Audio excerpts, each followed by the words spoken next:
When a specific type of vehicle loses its hold in the market and ultimately disappears altogether, it's not very often that the final car of that specific type of vehicle turns out to be one of the best. I mean, why would that type of car die if good products were still being made? Usually manufacturers see the writing on the wall and they just get out as early as possible and go make other stuff. The story of the TR6 is a different story altogether. The origins of Triumph, one of the greatest and most British of British car manufacturers and arguably the greatest British motorcycle manufacturer ever, started with a Bavarian man. His name was Siegfried Bettmann, a German immigrant to England. He originally started his entrepreneurial career in the sewing machine business, but he would quickly move to bicycles and then motor-powered bicycles or motorcycles. Triumph really stood as one of Great Britain's premier motorcycle manufacturers through the years leading up to World War I and also beyond. Whether it was in racing or just producing reliable machines for the general public,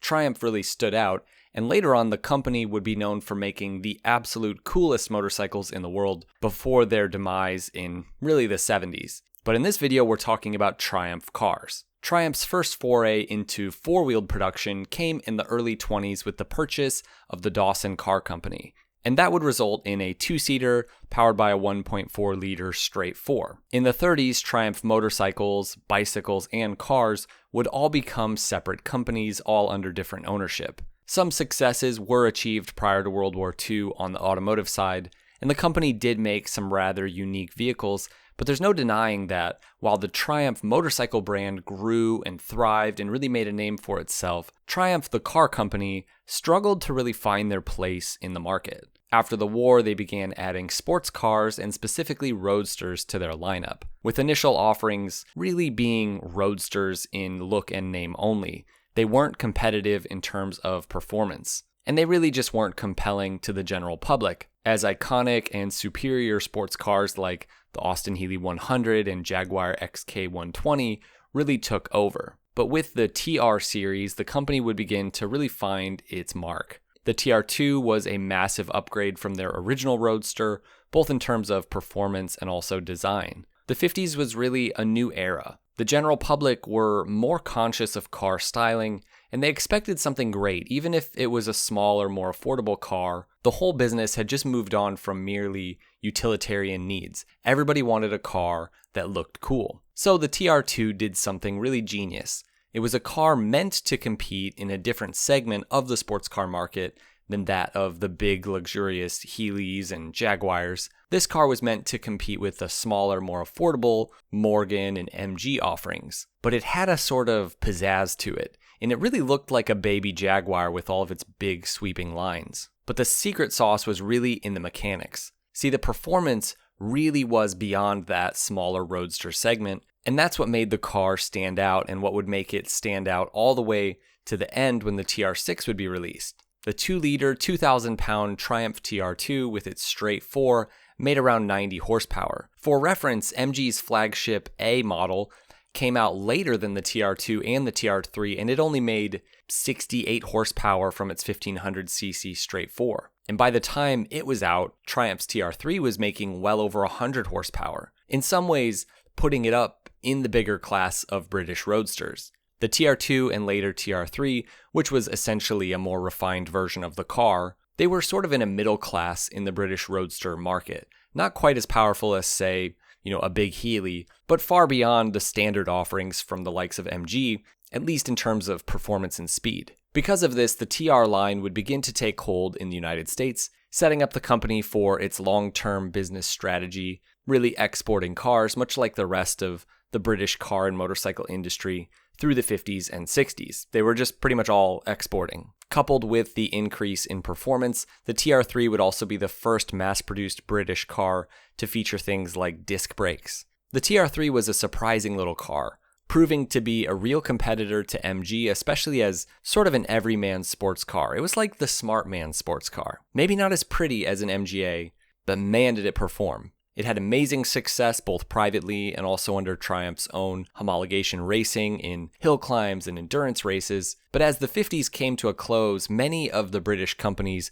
who were making roadsters decided to shake up their lineups. Some chose to focus on increased performance and power with minimal design changes, while others brought out completely new cars altogether. Triumph knew that they needed to update their TR line. As great and reliable as the little Roadster was, to some its styling was becoming dated. But when you look at the evolution of the TR line for Triumph into its final form that we're talking about in this video, well, not really the final form, but the final good form in the TR6, it's really strange. The shift in styling from the TR3 to the TR4 and then the TR250 or TR5 and then the TR6, the car becomes sort of unrecognizable, and that's because Triumph was up to quite a lot more than just making roadsters at the end of the decade.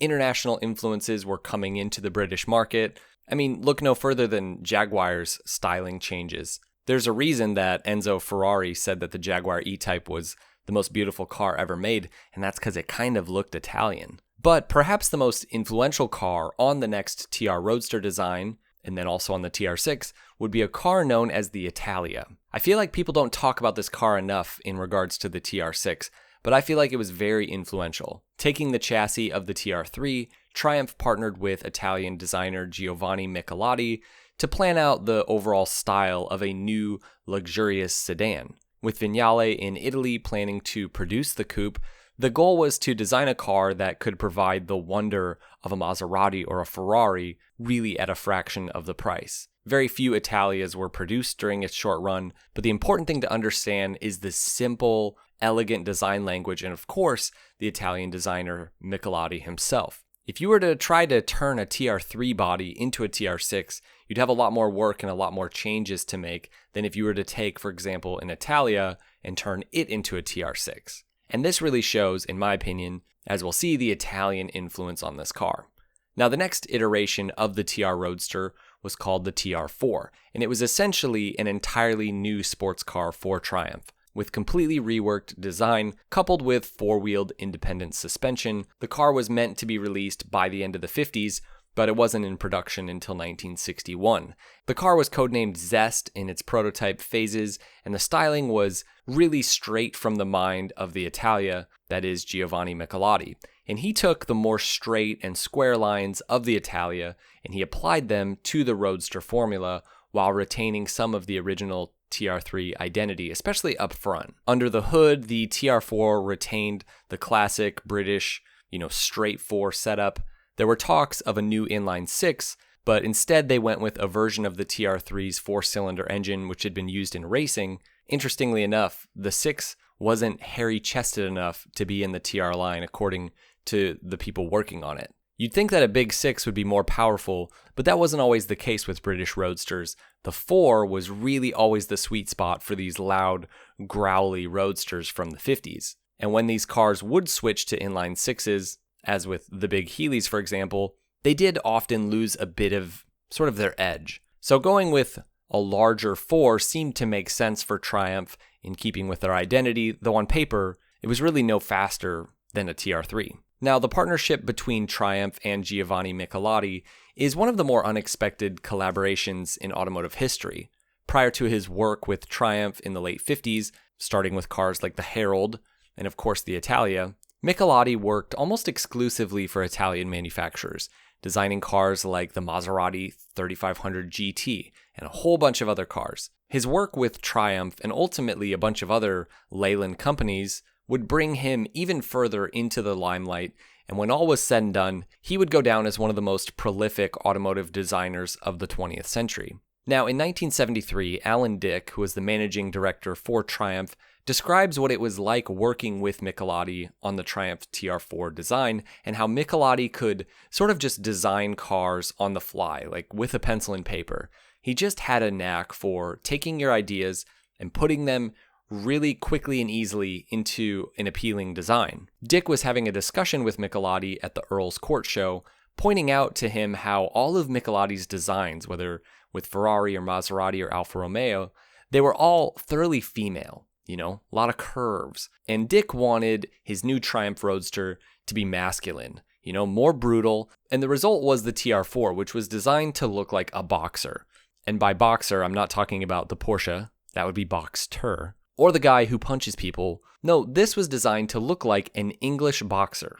like the dog. The front end was an evolution of the TR3. The rear of the car was really nothing like any British Roadster before it.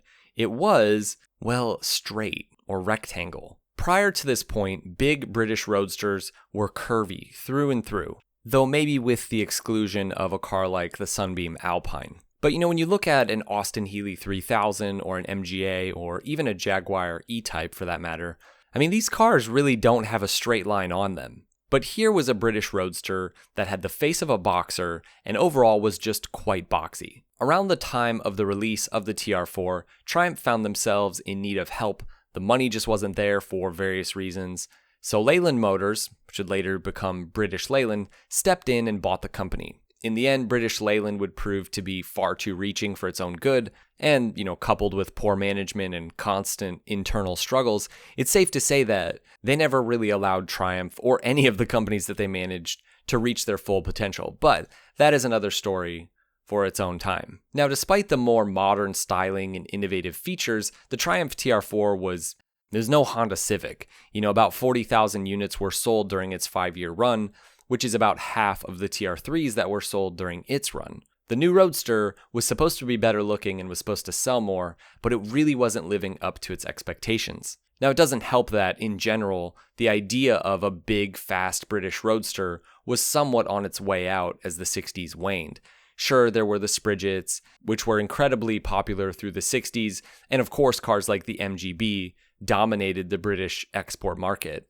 But these cars, they were not the same kind of Roadster that the TR4 was trying to be or that the big Healeys were. They did not provide the kind of performance, say, an Austin Healey 3000 provided. And even the big Healeys would go away entirely in 1967. The Jaguar E-Type was maybe one exception, living a life beyond many British Roadsters, but the E-Type really was unattainable to most people. The 50s was the peak for these kinds of cars, and that early spirit was kind of gone for most British car manufacturers by the end of the 60s, so Triumph decided to take one more shot at creating what would later be called the last hairy-chested British Roadster. But before there was the TR6, and after the TR4, there was the TR5 and TR250, as we call them, and a few other prototypes where the company experimented with a new inline 6 meant to replace the inline 4 of the TR4. This was essentially a beefed up, bigger version of an engine that Triumph had been using for about a decade or so,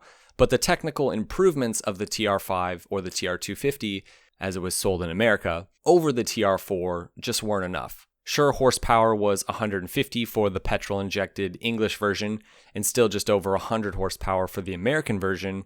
The Roadster was, mechanically speaking, the best it had ever been for Triumph, but still the styling hadn't changed, and the TR4 had just never captured the general public, and these attempts at beefing up the TR4 would just prove to be bigger failures for the company. And really, Triumph was at a crossroads at this point. They needed a massive success if they were going to survive, and that's where the TR6 comes into play. Now, by the late 60s, Giovanni Michelotti was a bit of a star in the automotive world. He was designing cars for lots of different companies.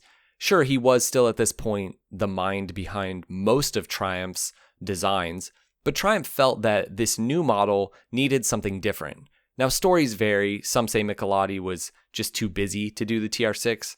Regardless, Triumph turned elsewhere, and namely that of the Germans, to bring this idea of a masculine roadster to its full potential. It also didn't hurt that the German motoring company Karmann was willing to design, create tooling, and deliver the first prototype of the new Roadster within 1 year for Triumph for £350,000. And they didn't fail. Though the overall lines were basically there from the TR4, the rear was modernized and squared off even more, essentially eliminating any notion of a fin that the TR4 kind of seemed to have. And then the front end was really the biggest change, moving the headlights to the outside and really just simplifying the overall look. As silly as it may sound, the standout feature for the TR6 might be the tires. The fatter TR6 tires really filled out the wheel arches and gave the car a unique and classically British style. It helped the TR6 to stand out from the MGB, for example, with its smaller tires, and helped it to retain that big British roadster look carried over again from cars like the Austin Healey 100. But the end product in terms of design with the TR6 coming from Micheloti's original TR4 and now Karmann's finished product, was a car that was British at heart but thoroughly international in its design language. Simple and subtle, and as the future would show, just universally appealing. Now, despite the new car potentially making or breaking the company, its launch was rather modest. Triumph was at this point just one among many at British Leyland, and most of these companies, MG included, were kind of at the whim of whatever Leyland wanted to do. Other cars were launching at the same time in early 1969 as the TR6. To most in the press, the TR6 appeared, at least at first, to really just be a restyling of the TR4, but public response, once people really got these cars, would be an entirely different story. Autocar's first test of the car said this: even if the Austin Healey 3000 had not been dropped, the TR6 would have taken over as the He-Man sports car in its own right. It is very much a masculine machine calling for beefy muscles, bold decisions, and even ruthlessness on occasions. It could be dubbed the last of the real sports cars because it displays many qualities so beloved in vintage times. In spite of all this, although many would say because, it is a tremendously exhilarating car to drive anywhere. But the American launch was really what mattered, as this is where the car would have its market. Despite the fact that little investment went into advertising in the US, early testers praised the car's comfort, its usability, its safety features, and of course, its look, with the performance remaining essentially the same as outgoing Triumph models, especially in the US market. A US-spec'd carbed TR6 was really very little faster than a TR4 from almost a decade earlier. Besides having, a higher top speed, 0 to 60, quarter mile, all that stuff, horsepower, it was all pretty much the same. It was a bit torquier though, which did make it more usable. Mechanically speaking, the car's handling was the standout feature, thanks mainly to simply a front anti-sway bar and wider wheels. Sometimes little changes can make the biggest differences. Now, the end story is that America loved the TR6. Some 92,000 cars in total would be sold over its life from 69 through 76, most of those going to the States. It was a big, muscly British Roadster that gave off those British Roadster vibes at an affordable price, but at the same time, it's also a tiny little car. What's not to like about it? But the car wasn't without its struggles, in part thanks to British Leyland's management, but also primarily to the oncoming competition. If you were going into the 70s as a car manufacturer and you wanted to sell sports cars, then the little-known Japanese manufacturer called Datsun, or Nissan, certainly managed to put fear in your heart with their new sports car in '69, the 240Z. Priced comparatively to the TR6, Nissan would sell almost twice as many 240Zs in just 4 years as the TR6 in its entire life. Both featured straight sixes, but the 240Z was just of the future. It had overhead cam. Technically speaking, it was better in every way. Sure, the TR6 was a hairy-chested British Roadster, but the 240 kind of made it look like a girl's car. No doubt the TR6's saving grace was that it was a convertible, and if you wanted a cool, fun convertible in the 70s, this was the best route. It wasn't a race car though. It wasn't the fastest car on the street or on the track. In the end, this British-made, Italian, and German-designed Roadster would go down with much of the sports car industry because of the Japanese coupe.